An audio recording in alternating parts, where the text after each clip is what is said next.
What is up, guys? Kaiji King 3000 here today. Okay. What is up, guys? Kaiji King. What is up, guys? Kaiji King 3000 here today.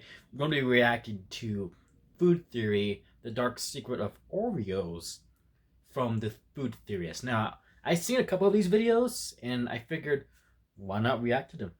So, yeah, I seen the Cheeto one recently, and I thought it was pretty interesting, actually. Pretty interesting. So, this one should be interesting too. And fun fact, I do love me some Oreos. So anyway, without further ado, let's go on to the reaction, shall we? Pop quiz theorists, let me know your answer down in the comments. How do you eat your Oreo cookie? Do you A, just eat it like a normal cookie? What am I even talking about here? Do you B, dunk it in milk and nibble away the soggy portion of the cookie? Do you C, twist the cookie apart and eat it in pieces? Or D, black out and wake up 30 minutes later half naked on the floor covered in crumbs with 2 full sleeves of Oreos held unaccounted for? Me, it's gonna be B, where I dip in the milk and nibble away the soggy portion of the cookie. That's actually me. That's how I eat my Oreo. I don't know why. It just tastes pretty good when it's soggy but dipped in milk. I don't know if you guys tried it, but it's pretty good in my opinion, and I'm not ashamed to admit that. Just figured I'd ask, for a friend. Me, I'm probably more of a C type of guy. Definitely C. Okay.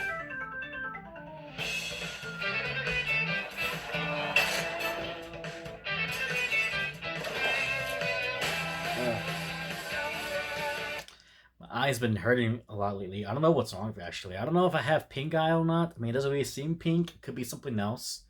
But lately my eye's just been hurting. It's this eye right here, and it's just been hurting like hell. Really. So, yeah. I got an appointment I gotta go tomorrow anyway, so hopefully it goes well. Hello, Internet! Welcome to Food Theory, the show that's here to fill your brain with the most stuff. People often ask me, Pat, why do you want to ruin my childhood? Year after year, channel after channel, episode after episode, you go out of your way to undermine everything I love about Disney and Nintendo and now even Kool-Aid. Why? Well, here's the truth, friends. Come closer and I'll tell you. Closer. I'm not trying. Theorists, I'm just a simple YouTuber who happens to follow the facts wherever they lead. Take today's episode as an example. I set out to make a pleasant little video about Oreo cookies. I really did. I stumbled across a fun fact about how Oreo spent a lot of money to make their cookies kosher back in the 90s. Harmless, right? I love Oreos. I love our food channel. I love the fact that our food channel allows me to buy things like Oreos that I can write off on my... I don't know.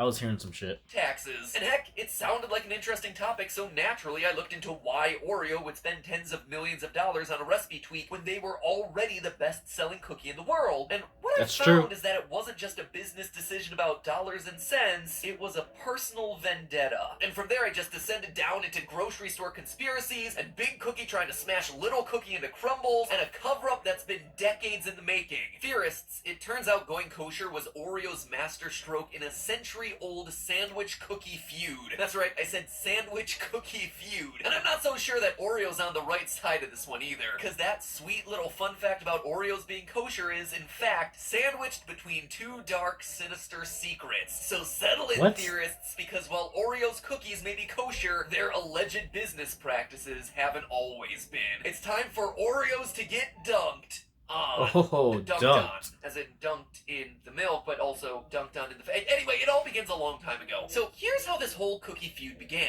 Back in the 1890s, brothers Jacob and Joseph Luce started a bakery together in Kansas City, Missouri. Jacob fell ill and went to Europe to recover. While he was away, Joseph used his seat on the company's board to take the company in a new direction and formed the National Biscuit Company, today known as Nabisco. Jacob, the sick brother, was not happy about this decision. Eventually recovered from his illness and returned to the States. He decided to get back into the cookie game, but not with Nabisco. Instead, Jacob started the Loose Wiles Biscuit Company with a new business partner, quickly building it up to be the second largest bakery in the U.S. behind, you guessed it, Nabisco. A large part of that success came in 1908 when the Loose Wiles Biscuit Company released the Hydrox Sandwich Cookie, a revolutionary dessert with 2 chocolate cookies and a cream filling. 4 years later, Nabisco would release the Oreo. All this talk about cookies and Oreos is making me crave for some. I won't lie. Yo, and, well, it was a rip-off of the Hydrox, and a shameless one at that. Like, there is no beating around the bush here, my friends. I mean, just look at these two cookies side by side. The circular shape, the flavorings, the colors, the filling, the biscuits, and that's not even mentioning the design. The name in the center, the ridged edges, the intricate floral-inspired pattern. It's safe to say that the Oreo was made to look like the Hydrox. Heck, even the name Oreo is a jab at Hydrox. It's a reference to the Oreo Daphne, a genus of flowering mountain laurels just like the pattern on the Hydrox cookie. And this, theorists, is the first dark secret at play here. The uncomfortable truth about America's favorite cookie, nay, the world's favorite cookie, is that it's an outright ripoff of the original Hydrox. Now, there's a fine line between unethical business and good business. Say what you will about Oreo's origins, but the fact of the matter is that it was followed up by decades and decades of good business decisions on Nabisco's part, and a lot of questionable ones on Hydrox's end. Today, the original sandwich cookie has faded into obscurity, while the imitator cookie is a beloved icon the world over, and that's all thanks to marketing. First, we have got to talk about the names here. I mean, why on earth would someone name their cookie the Hydrox? Like, yeah, I was gonna say that doesn't sound very, very good, if that's the right word. Like, you see, like, Chips Ahoy, or freaking Oreos, or whatever else cookie companies there are, and Hydrox just sounds like a freaking Tide Pod kind of thing. I don't know why, but when I think of the word Hydrox now, all I can think about is just something like a Tide Pod kind of thing, basically. So, yeah, that's just kind of a weird name to give for a cookie. But I know why, because these two companies were fighting, and no, but yeah. Anyway. You might as well have named the thing hydrogen peroxide at that point. Elon Musk is master of strange names, and even he wouldn't name his kid Hydrox. But what's crazier than the name Hydrox is that Loose Wiles actually wanted for a chemical-sounding name. They named it Hydrox to recall the purity of water, as in the chemical compound of hydrogen and oxygen. See, Hydrox hit the scene at a time when other food companies were literally putting stuff like chalk, sawdust, and even sulfuric acid into food products. So purity was a really appealing marketing claim, and for a time it worked. People loved their Hydrox, and Oreos operated at a loss for years. Perhaps Oreos would have gone the way of Hydrox, but then came the advertisements. You see, Hydrox was annoyed that Oreo copied their idea, and understandably so, but Loose Wile made the mistake of letting that pettiness creep into their ads. For decades, the Hydrox was presented to consumers not as a delightful, delicious snack, but as the first sandwich cookie. But who Really? So was it even good? cares about being the first? It's about what you deliver to the person buying you. And while Hydrox was busy stamping their feet and whining about copycats, Oreos just emphasized the fact that they were fun to eat. It's fun living on a ranch, but who's having the most fun? He's riding a pony, but they're eating Oreo cookies. Delicious Oreo cream sandwich. Not to pile on here, but compare that outrageously wholesome slice of Americana to this Hydrox commercial from the 80s. You like a creamy center? Oh. Yes. Scared me for a second. My mirror fell. I'm gonna fix that. Let's see. There we go. Now, side note, I know I could just do that little thing where like I react and I can just put the video here, kind of, like digitally. I could do that, but the reason why I don't is because people say my style is unique in a way, and I like it. It's easier to just react to videos and just get it done easily without having to do all the technical work, really. Plus, I like it anyway because, it's my own style, it's just my style, really. So, yeah, maybe one day, but for the meantime, no, I'm sticking to this style. This is what I've been doing for a while. It's my thing. So, yeah. The creamy center. Thick, delicious, creamy. But you gotta remember my name. Hydrox. Don't forget Hydrox. Yeah, that one. Why would you air that? Really want to eat your cookie. So to recap what we just witnessed, that was a television commercial in which a Hydrox cookie reveals himself to the audience, then gets arrested for it. Anyway, hindsight is 2020. Why would you air that for Oreo kids? had the stronger marketing strategy for like the entire 20th century. And the kicker is that Nabisco actually started charging more for Oreos in order to make Hydrox seem like the crummier cookie. Anyway, long story short here, Oreo managed to turn its lagging sales around in the mid-1950s, overtaking Hydrox to be the best-selling sandwich cookie, and they've never looked back since. But despite being bested by Oreo at every turn, Hydrox always had one ace in the hole. Its recipe was kosher, whereas Oreos was not. The Loose Wiles company did make one smart move early in its founding. In 1924, they partnered with the Union of Orthodox Jewish Congregations of America to create the first kosher certification agency in the United States. Hydrox was one of the first to get approved. This move earned Hydrox a lasting commitment in the Jewish community, even to this very day. Now, let's take a moment to clarify what being kosher actually means. If you're Jewish, you can probably skip ahead a minute or two, or, keep watching to make sure that the Jewish researchers that I had working on this episode aren't speaking out of turn. If not, well, shalom internet! Basically, the Jewish religion calls for its followers to follow kashrut, which is a set of dietary laws that describe what Jews can and can't eat and how they can eat it. In chapter 11 of Leviticus in the Torah, God gave Moses and his brother Aaron rules for the children of Israel. There are rules for everything that roams the earth, swims in the seas, and flies in the skies. But the only rule that applies here is this, quote, "Whatsoever it parteth the hoof and is wholly cloven-footed and cheweth the cud among the beasts, that may ye eat. Pigs have cloven hooves, but they do not chew their cud. Therefore, they are not kosher. That is why Oreos were historically considered treif, or non-kosher. The original recipe called for lard to give that white cream center its tasty, buttery texture. Lard is rendered from pig fat. That's right, what's that creamy stuff in the middle of an Oreo cookie? Well, amongst other things, pig fat. Is it actually? Anyway, lard worked fine in the white creamy stuff for decades until the public started to get concerned about saturated fats, at which point Oreo adjusted its recipe to use hydrogenated vegetable oil instead. At that point, Oreo found themselves with a cookie that contained fully kosher ingredients, but they didn't have kosher certification because the kitchen and utensils used to prepare kosher food have to be cleansed as well. And for a company of their size, obtaining that certification would be no small or inexpensive undertaking, as it meant Nabisco would need to get their factories kosherized, which, by the way, is apparently a real word. I looked it up. Nabisco knew the price tag of kosherization would be massive, but it would be worth the cost, right? Who wouldn't want more customers in the Jewish community? Well, it's not that clear-cut of a story. The market for kosher cookies is pretty teeny. Less than 2% of the U.S.'s population is Jewish, and a minority of those, only about 20%, actually keep kosher. Worldwide, there are about 14 million Jewish people around the world in 2010, representing 0.2% of the global population, and of those, only 50% stay kosher. So at most, you're talking about maybe 7 million new customers for a cookie that is already dominantly the #1 cookie in the world. And yet, in 1994, Oreo pulled the trigger and began what's likely the most expensive corporate kosherization of all time. Why'd they do it? Well, it's not as though Oreo made their true intentions public knowledge. The company claims that it was all about ice cream. A lot of kosher-certified ice cream companies apparently wanted to partner with Oreo, but couldn't because the cookie brand wasn't certified. But really, the choice to go kosher came with an... I won't lie, actually. My favorite ice cream has always been Oreo. I love the Oreo ice cream, those Oreo